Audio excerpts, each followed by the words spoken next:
Hey, you scratched my car with your shopping cart. Look at what you did. 16-year-old Brandon Cole stormed toward the man loading groceries into a beat-up sedan in the supermarket parking lot. The man, probably in his 30s, wore worn jeans and a faded hoodie. His car was at least 15 years old, with rust spots and a cracked taillight. Brandon pointed at his brand new BMW M4, gleaming black with custom wheels and tinted windows. A gift for his 16th birthday just 2 weeks ago. Do you see that scratch? That's a $5,000 paint job you just destroyed. The man straightened up, looking at the spot Brandon was pointing to. There was indeed a tiny mark, barely visible unless you were specifically looking for it. I'm sorry if my cart touched your car, but I don't think that mark is from me. It looks like it was already there. Brandon's face turned red. Are you calling me a liar? I watched you. Your stupid cart hit my car because you weren't paying attention. I was very careful with my cart, the man said calmly. And honestly, if there is a mark, it's so small that it would barely cost anything to buff out. Barely cost anything. Brandon laughed mockingly. Of course you'd say that. Look at your car. It's a piece of junk. You probably don't even understand what quality paint costs. That's a BMW. You're going to pay to fix it, or I'm calling the cops. The man's expression shifted slightly, something unreadable crossing his face. You want to call the police over a mark that small? Yeah, I do. Because people like you need to learn to be more careful around expensive things. Just because you drive some rust bucket doesn't mean you can damage other people's property. An older woman loading her own groceries nearby spoke up. Young man, there's no need to be so rude. He said he's sorry. Brandon whirled on her.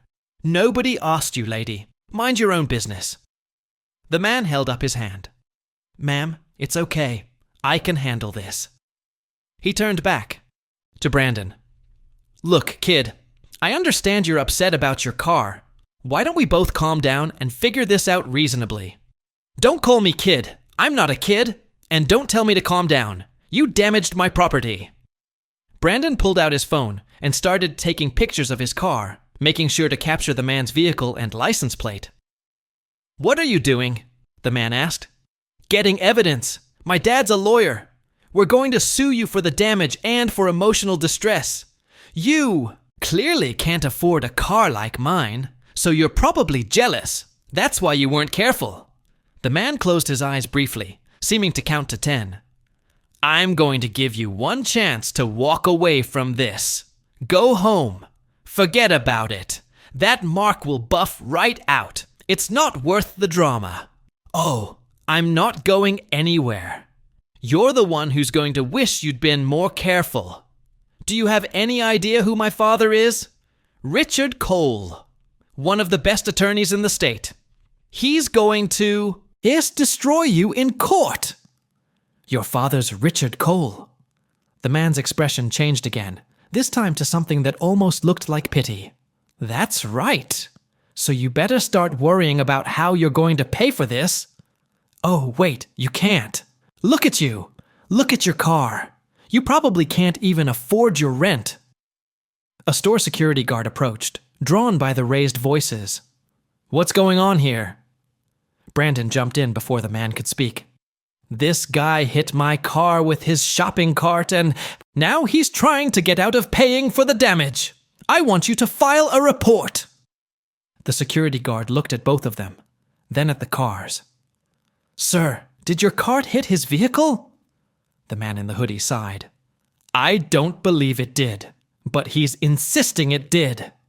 He's lying, Brandon shouted. I saw it happen. And he's being totally rude about it. Probably because he knows he can't afford to fix it. The security guard held up his hands. Okay, everyone needs to calm down. Sir, he addressed. The man in the hoodie. Do you have insurance? Yes, I do. Then let's exchange information and let the insurance companies handle it. Brandon smirked triumphantly. Fine, give me your information. My dad's going to have his investigator look into you too. Make sure you're not driving without proper registration, or anything else illegal. The man reached into his pocket and pulled out his wallet. He extracted a business card and handed it to Brandon. Brandon looked at the card and froze. His smug expression melted into confusion, then fear. The card read, Detective Marcus Rivera, Organized Crime Division, Metro Police Department. You're a cop! Brandon's voice came out as a squeak. Detective, the man corrected.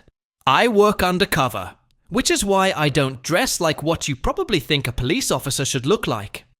It's also why I drive an old rust bucket, as you called it. Because showing up to investigate gang activity in a new car tends to make people suspicious. The fake security guard's entire demeanor changed. Detective Rivera? I didn't recognize you out of uniform, sir. That's the point, Steve. Detective Rivera knew the guard by name. I shop here regularly when I'm not working, usually without incident. Brandon's hands were shaking. I didn't know. I couldn't have known. Couldn't have known what? That I was a detective. Would it have mattered? If I was just a regular person with an old car, would that have made it okay to treat me this way? I just meant that my car is expensive and mine is cheap, so I must be careless and jealous? Is that what you meant? Detective Rivera's voice was calm, but had an edge to it now. Let me tell you something about this car, Brandon. I bought it 15 years ago, when I was a rookie patrol officer. It's been with me through everything. Through my divorce. Through my partner's funeral when he was killed in the line of duty. Through countless stakeouts and investigations. This car is worth more to me than any BMW because of what it represents. He stepped closer, and Brandon instinctively stepped back. And you know what? I don't care that it's old. I don't care that it has rust spots. Because I'm not defined by what I drive or what I wear. I'm defined by what I do. By the cases I solve. By the victims I help. By the criminals I put away. Brandon looked at the ground, unable to meet the detective's eyes. Now, about that scratch on your car. Steve, come look at this with me. The security guard and Detective Rivera examined Brandon's BMW carefully. The detective pulled out his phone and took several photos using a professional eye that came from years of documenting evidence. Brandon, come here. Brandon approached reluctantly. Look at this mark you're so concerned about. Detective Rivera pointed at the tiny scratch. See how the paint is weathered in this area? This scratch is at least several weeks old. The edges are already starting to oxidize. If my cart had just made this mark, it would be fresh. The metal would be bright. This is old damage that you probably didn't even notice until you were looking for something to blame me for. Brandon's face went pale. But I was sure. You were sure because you wanted to be right. You wanted to be the victim so you could threaten legal action and feel superior. Detective Rivera's voice was hard now. Do you know what I deal with every day? Real victims. People who've been robbed, assaulted, murdered. People whose lives are actually destroyed. And you're out here threatening to sue over a microscopic scratch that's not even new.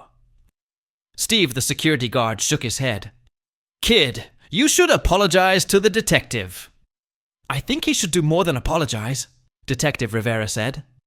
He pulled out an actual police badge from his pocket, gold and official. Brandon Cole, son of Richard Cole, 16 years old, driving a car that costs more than most people make in a year. Let me tell you what I see when I look at you. He counted off on his fingers. Entitlement. No respect for people you see as beneath you. Willingness to lie and manipulate to get your way. Threatening legal action over nothing. Harassing and insulting someone based on their appearance and vehicle. Brandon tried to interrupt. I wasn't lying. I really thought... You weren't thinking at all. You were reacting. And your reaction was to attack, demean, and threaten. Do you know where I see that kind of behavior pattern lead? Brandon shook his head mutely. I see it in the people I arrest. The young guys who start with entitlement, escalate to bullying, and end up committing real crimes because they believe rules don't apply to them. They believe their money or their family name will protect them, and sometimes it does, for a while, until it doesn't. He pulled up something on his phone and showed it to Brandon. It was a mugshot of a young man, probably early 20s, well-dressed, looking shocked and angry. This is Connor Jameson. His father is a state senator. When Connor was 16, he was just like you. Expensive car, entitled attitude, treating people badly. By 18, he was getting into bar fights. By 20, he assaulted someone during a road rage incident. By 22, he was arrested for vehicular manslaughter while driving drunk. He's currently serving 8 years in state prison. His father's money and connections couldn't save him. Brandon stared at the image, his face white. I'm not saying you're going to end up like Connor, Detective Rivera continued. But I'm saying the pattern is there. The entitlement, the disrespect, the belief that you're above consequences. If you don't change now, while you're young, where do you think this attitude leads? My dad would never let me... Your dad can't be with you every second. Your dad can't control your choices. And eventually, your dad won't be able to fix your mistakes. Detective Rivera put his phone away. I know your father. By the way, Richard Cole. He's defended several people I've arrested. He's a good lawyer. Probably taught you to be aggressive and always attack first. That works in a courtroom. It doesn't work in life. Steve, the security guard, spoke up. Detective, do you want to file a complaint about the harassment? Detective Rivera looked at Brandon for a long moment. No, but I am going to do something else. He pulled out a notepad and wrote something down, then handed the paper to Brandon. This is the contact information for a youth program I volunteer with. It's designed for at-risk teens, kids who are heading down the wrong path. Some of them are from poor families, some from wealthy families, but they all have one thing in common. They need to learn about consequences, respect, and what it means to be part of a community. I'm not at risk, Brandon protested weakly. Yes, you are. You're at risk of becoming someone nobody likes, nobody respects, and who ends up alone and bitter despite all your money. Or worse, you're at risk of ending up in my custody someday for something much more serious than false accusations in a parking lot. Detective Rivera picked up his last bag of groceries. You have a choice, Brandon. You can go home, forget this happened, and keep being the entitled kid who treats people badly. Or you can take that paper seriously, call that number, learn something about the real world and the people in it. But what about the scratch? What about your cart? My cart didn't hit your car. Your scratch is old, and even if it was new, it's insignificant. Not worth my time or yours. But your behavior, that's significant. That needs to change. He started to walk to his car, then turned back. Oh, and Brandon, I'm going to do one more thing. I'm going to call your father. Not to get you in trouble, but to have a conversation with him about what I witnessed today. Because sometimes parents don't see what their kids are really like. And Richard needs to know. Brandon felt his stomach drop. Please don't tell my dad. He'll take my car away. Maybe that's what needs to happen. Maybe you need to learn that driving a BMW is a privilege, not a right. That it comes with responsibility, including being respectful to others regardless of what they drive. Detective Rivera got into his old sedan and drove away, leaving Brandon standing in the parking lot with Steve the security guard and the growing realization that he'd made a massive mistake. Steve looked at him sympathetically. Kid, you really messed up. Detective Rivera is a good man. He solved some of the biggest cases in this city. He's taken down gang leaders, drug rings, violent criminals. And you stood here and insulted him because his car is old. I didn't know who he was. That's the point.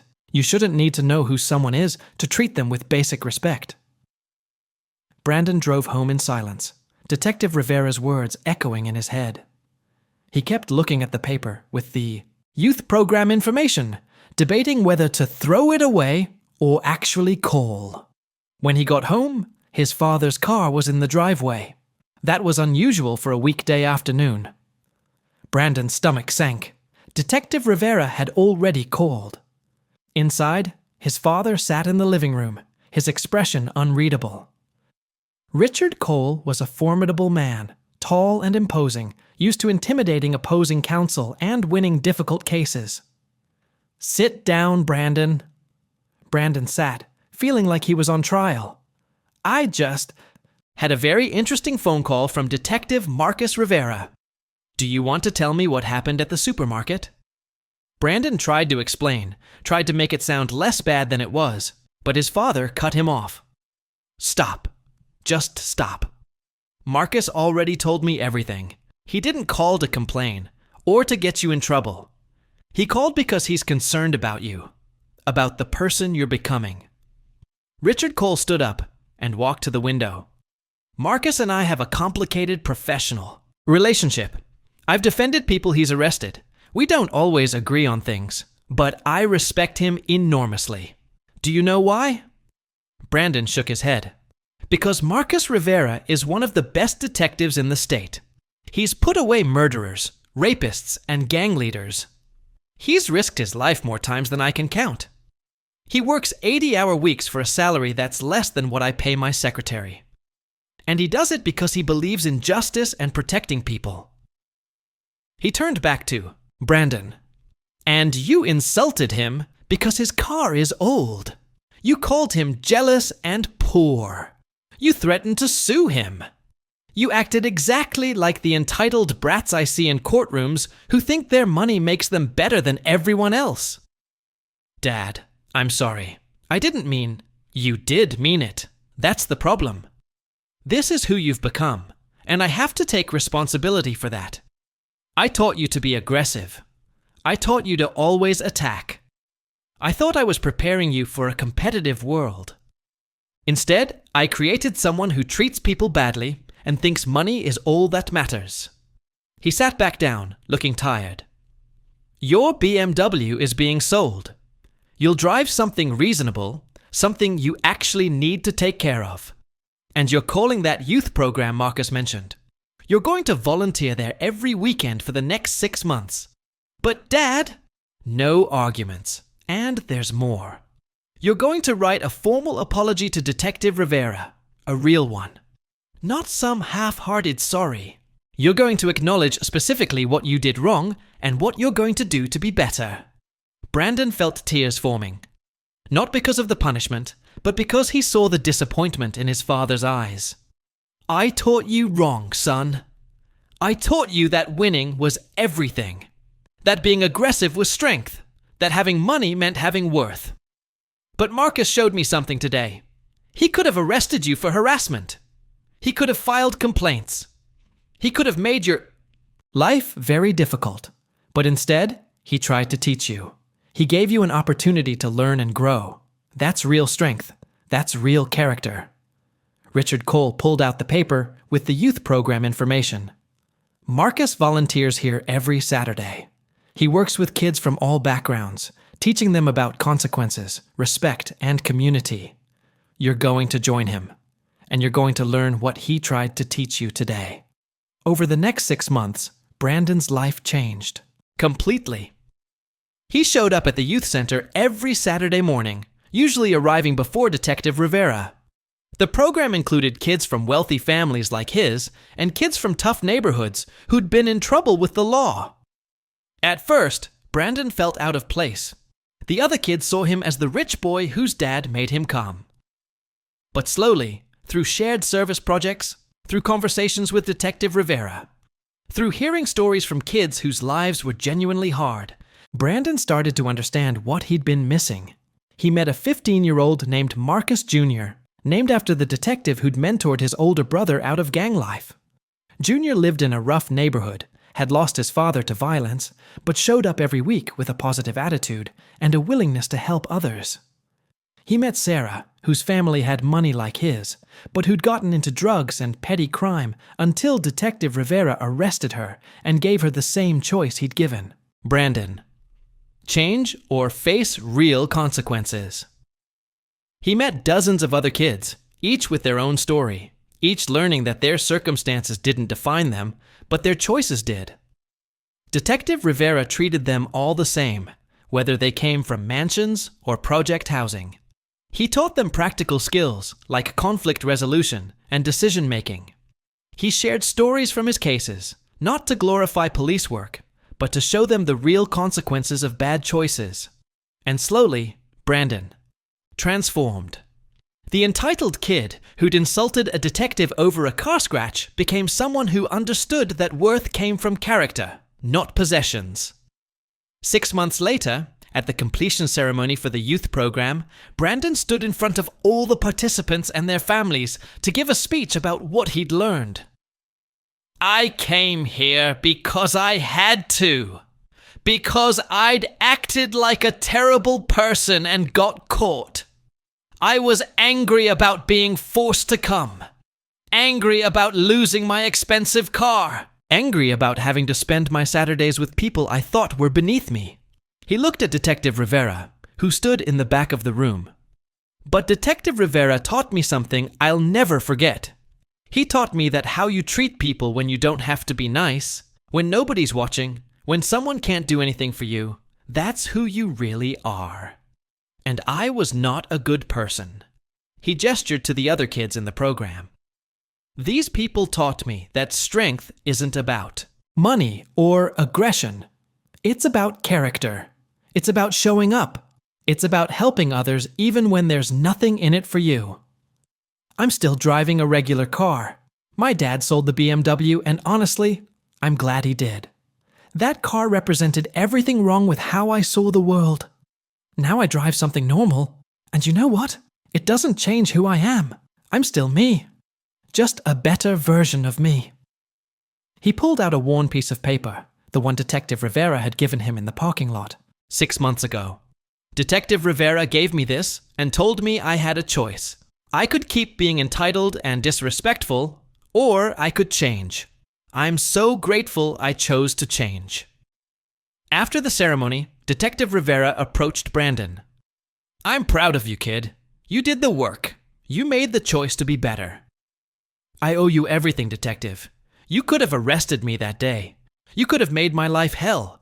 But instead, you gave me a chance. I give everyone a chance, Detective Rivera said. Some people take it, some don't. You took it. That's all on you. Can I ask you something? Why did you call my dad instead of just letting it go? Detective Rivera smiled. Because I saw potential in you. You were a jerk, no question, but you were young. You could still change. Some kids by 16, they're too far gone, too hardened. But you just needed someone to show you there was a better way to be. Brandon looked at the old sedan in the parking lot, the same one he'd mocked 6 months ago. I used to think that car made you poor. Now I understand it makes you smart. It's reliable. It serves its purpose. It has history and meaning. That's worth more than any status symbol. It's just a car, Detective Rivera said with a laugh. But I appreciate the sentiment. No, it's more than that. It's a reminder that what matters isn't what you have. It's what you do with what you have. You use that car to get to work, to solve cases, to volunteer here on Saturdays. I used a BMW to show off and feel superior. Which one of us was really rich? Detective Rivera clapped him on the shoulder. You're going to be okay, Brandon. You're going to be more than okay. You're going to be someone who makes a difference. Years later, Brandon Cole would graduate from college with a degree in social work. He'd volunteer with youth programs, helping other entitled kids learn the lessons he'd learned. And he'd drive a sensible, practical car that got him where he needed to go without being a statement. He never forgot the day in the parking lot when a detective in an old car taught him more about character, respect, and worth than all his years of privilege combined had taught him. The spoiled kid who disrespected a detective was gone. In his place stood a man who understood that true richness came not from what you owned, but from who you were and how you treated others. And sometimes, all it took to change someone's life was a detective who cared enough to teach instead, of punish, to guide instead of condemn, and to see potential where others saw only a spoiled brat with a scratch on his car.